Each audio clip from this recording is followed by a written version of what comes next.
This is Susan Bradley for CSO Online. Today I'm going to talk about administrators. Administrators to your network. Administrators to your cloud network. Do you trust them? Maybe you shouldn't. Recently there was a story of an employee of a managed service provider that was selling access to the client base of that company. Scary thought, isn't it? He put out on a dark channel saying, "Hey, I can give you access to all of these people in this network." He told them exactly how to access the network and was going to charge 600 bitcoins for it. Not a lot of money for a lot of access. Trusting your administrators and outside consultants is a key part of the security chain these days. Many years ago, I remember an article by Steve Riley, who at the time was a speaker on security for Microsoft. He was speaking at their security conferences at the time and asked attendees if they trusted their administrators. Astoundingly, the vast majority of the people in the room indicated they did not trust their administrators. He stated at the time, if we can't trust the very people we hire to build and manage the mission-critical networks on which our businesses depend on, we might as well unplug it and revert to the days of stone knives and bearskins. Administrators have access to the entire network, and these days may even have access to cloud infrastructures as well. So you need a process for interviewing, investigating, hiring, monitoring, and terminating an employee or consultant who has the role of this administrator. Now there's another administrative role that you may need to monitor, that of a third-party software that has service accounts rights. When setting up a third-party software in your Office 365 deployment, review what rights it's asking for. It may need another service account or special credential set up in order to work with multi-factor authentication.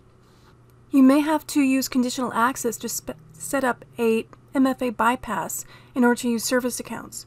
When you work in small business, a consultant often has multiple employees handle the access for multiple clients. Administrator accounts for Office 365 do not cause additional licensing. In fact, Microsoft recommends that you set up at least 5 administrative accounts. Furthermore, they recommend that you limit the use of Global Administrator and set up specific administrators for specific duties. For example, there's a new use of an authentication administrator that specifically handles the multi-factor authentication setup. Users with this rule can set or reset non-password credentials and can update passwords for all users. For those of you that work with Microsoft partners, remember that Microsoft is now mandating the use of multi-factor authentication in their partner ecosystem.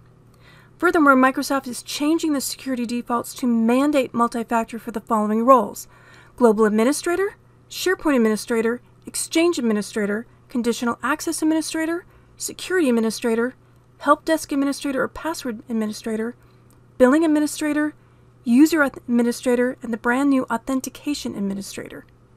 While in small businesses we may have to deal with sharing these global administrator roles, in big businesses you obviously do not want to do that. You want to go down this list of the different administrator roles and assign specific people to them.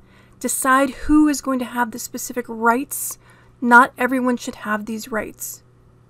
And of course, since you should have an emergency account set up with no multi-factor in case there's an issue, you need to monitor those usage. There's several ways you can do it. You can do it with conditional access, or there's a different way that's recommended here in the NoOps YouTube video. Here in the video, Dana Epps showcases how you can set up the monitoring. Bottom line, these days, trust and verify your administrators. Don't just accept that they're doing it. Make sure you put in logging. Make sure you put in tracking. Make sure you have multi-factor so that in case the bad guys piggyback on top of their access, that you can block it. And then of course, should that bad actor be the employee themselves, you can revoke their credentials. Until next time, this is Susan Bradley for CSO Online. See us online at the Tech Talk from IDG YouTube channel. Thanks again.